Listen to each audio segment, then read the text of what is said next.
It's a season of palliative in Nigeria due to the impact of petrol subsidy removal. In Borno State, Governor Babagana Zulum, who visited the National Youth Service Corps NYC orientation camp in Maiduguri, announced donation of 36.4 million naira palliatives to the 1,215 corps members deployed to the states. Governor Zulum also allocated 100 bags of rice, 10 cows, 10 bags of beans, and 10 gallons of cooking oil for special meal to be prepared for the corps members during the ongoing 3 weeks orientation campaign. In Anambra State, organized labor has commended Governor Chukwuma Soludo for distributing subsidy palliatives and payment of additional 12,000 naira to workers from September to December. Let's start from Governor Zulum. You know, ordinarily, if I have a daughter and she's posted to Borno State, I will hesitate.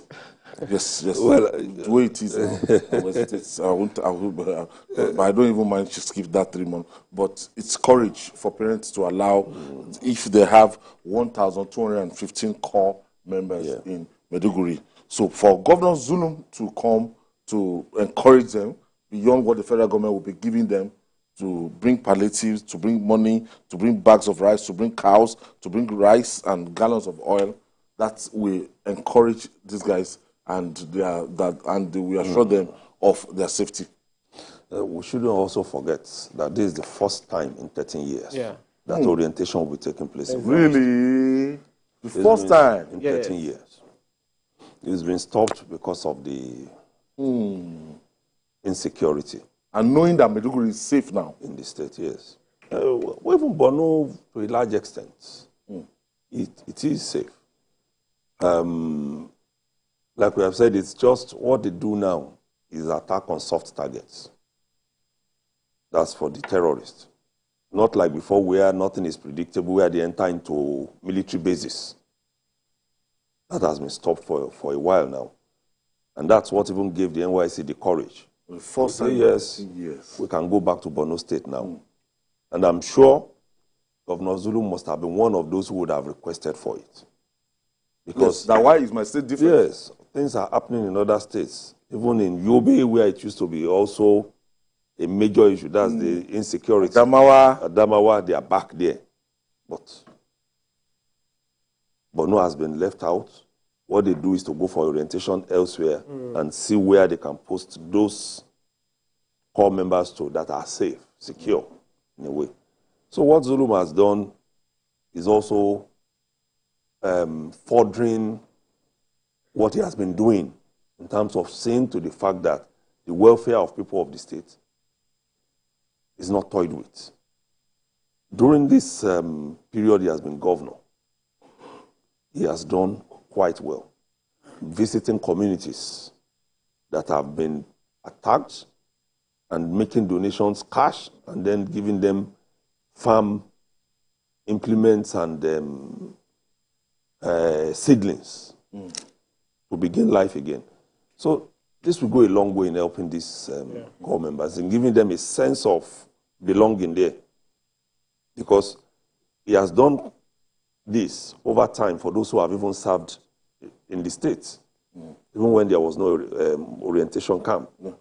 He has always intervened, 10,000 here, 5,000 there. And I think it's a good move. It is really a very, very, very good and commendable move. The 1,215, I think the government will have to make sure, will take extra measure to make sure these guys are safe and their welfare and everything that has to do with them. Since it's the first time in 13 years, this is really heartwarming. I can't agree more. Actually, Governor Zulum is a man that we all know is an outstanding governor. He's a governor that is very committed to the welfare and the security of his citizens. Like he said, that the camp opened after 13 years. In the past 13 years, anybody posted to Borno State will have to go to a place like Zamfara to do orientation for 3 weeks before coming to, back. You have to find a place of permanent assignment to post them within the state. Yeah. So, but now that after 13 years, I guess this largesse is also to say, look, we give you a sense of belonging. Look, we'll make the state safe for you. It's symbolic, you know. It's to say, look, we love you, we welcome you, and then we will do everything possible to secure, to make your stay very comfortable. But I think that it is not yet Uhuru. You understand? So the government of Borno State and indeed security forces have to keep their eyes eagled. You know, they have to be very watchful so that these ones who have gone to school, their parents have expended money on them, will not be lost untimely. You know, it's very, very important. But kudos to Governor Zulum, who most people will agree is he has been an outstanding. He was outstanding his first term, and he's still outstanding. Governor Zulum is different. You know, the other time, when we came here the past week, I said some people were joking that these largesse, this 5 billion that the federal government gave to state, that it is people like Zulum and the man in Kwara, that are sure that we use the money judiciously. That tells me the kind of trust, confidence people have in Governor Zulum. And I hope that he doesn't let the people who have trust in him down. He should keep it up, and things will become better, hopefully. Anytime I remember this subsidy palliative across and the role of the federal government, and I see that, look, the 36 state governors will even have to play a pivotal role in driving this thing down to the local government, down to our people. Because if it doesn't trickle down, the purpose would have been defeated.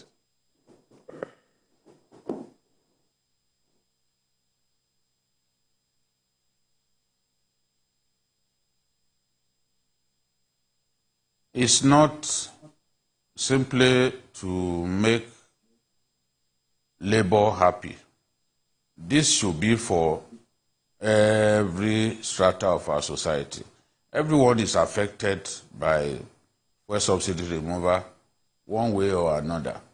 And the labor force is just 5% of our population. So whatever you do for labor, it should not end there. You have to think of other people who are not members of NLC, TUC, and the rest of them. So this is what the governor has done.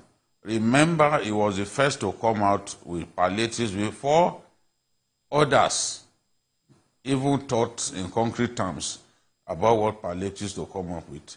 He had acquired buses for intra-state transportation, and he got vans to move farmers and their produce from point to point. He was doing this to encourage farmers to continue to go to their farms in spite of the very difficult situation that they found themselves with the removal of subsidy. So going to the NYC camp to also give them money, share 36 million to 1,215 core members is significant. And I would want to see other governors do this, because at the end of the day, these guys are serving their nation and they are not insulated from the pains inflicted by the removal of subsidy. They are not insulated at all. How much is even their allowances? And they are far away from their homes, from their parents. So they are serving their country. Governors should not forget them. So in sharing the subsidy palliatives, they must remember the core members, because they are also among the most vulnerable. When you bear in mind what can their allowances even buy in today's Nigeria. So Zulum again has shown foresight, he has shown quick thinking by extending the palliatives to the core members and assuring them that their coming to Borno will not be in vain, and that they will be well taken care of, so that they can take good memories back to their states of origin. And he also has to be given kudos for reviving the NYC camp after 13 years. So the rebuilding of Borno is proceeding at a good pace, but the truth is, there is a lot of work to be done because the terrorists destroyed entire communities. I've visited some communities where you will not see a single building standing with its roof. They set ablaze. They are a very destructive group of people. They will destroy, they will set ablaze even overhead tanks. I saw overhead tanks with holes drilled in them, just so that you cannot use those overhead tanks to provide water for our people. Boko Haram elements are among the most despicable crop of human beings to ever walk the face of the earth. So, Dotun, taking you to Anambra State now.